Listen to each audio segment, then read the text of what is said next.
Kali ini kita akan belajar menulis retelling kisah Islami untuk anak usia dini. Pertanyaan awal kita adalah, apa itu retelling kisah Islami untuk anak usia dini?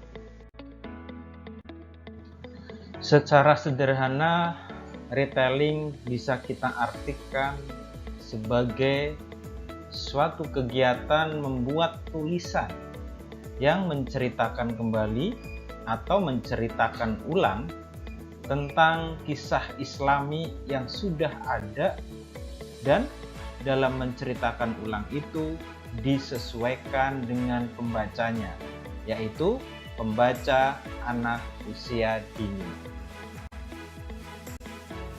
Tujuan penting di dalam kita membuat retelling atau menceritakan ulang adalah kita akan membuat kisah Islami yang menarik dan sesuai dengan dunia anak usia dini.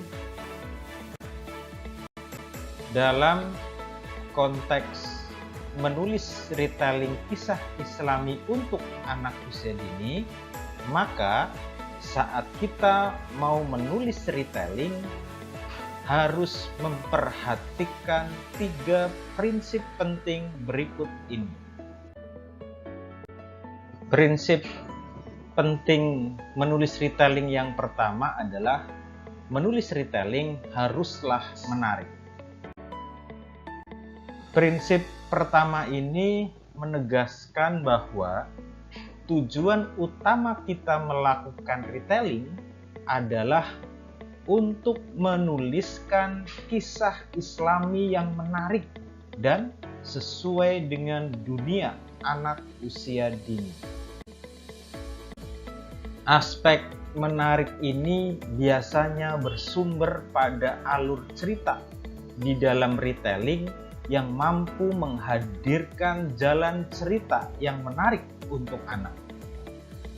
Serta pembuka di dalam cerita juga harus menarik, konflik yang menarik, penyelesaian yang menarik, serta menyajikan cerita retelling dengan menarik juga. Misalnya kita bisa melihat pada kisah Uwais yang ada di dalam contoh, di mana di dalam kisah itu kita bisa membuat alur cerita yang menarik dengan kalimat-kalimat yang pendek sehingga anak usia dini bisa memahami dan menikmati cerita retelling kita yang kita buat dengan menarik. Prinsip menulis retelling kisah Islami yang kedua adalah tulisan retelling haruslah sesuai dengan dunia anak usia dini.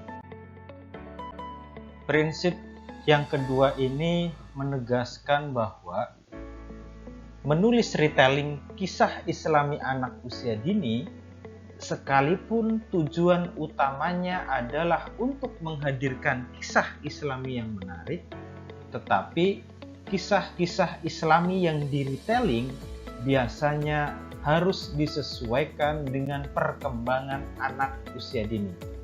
Untuk itulah, dasar penting melakukan retelling adalah dengan mempertimbangkan kisah Islami yang kita retelling dengan perkembangan anak usia dini. Misalnya, kita sering menjumpai munculnya kata-kata yang tidak sesuai dengan anak usia dini. Maka kisah-kisah Islami seperti ini ketika di retelling bahasanya bisa kita haluskan agar sesuai dengan anak usia dini. Inilah salah satu tugas penting yang harus kita lakukan ketika melakukan kegiatan menulis retelling kisah Islami untuk anak usia dini.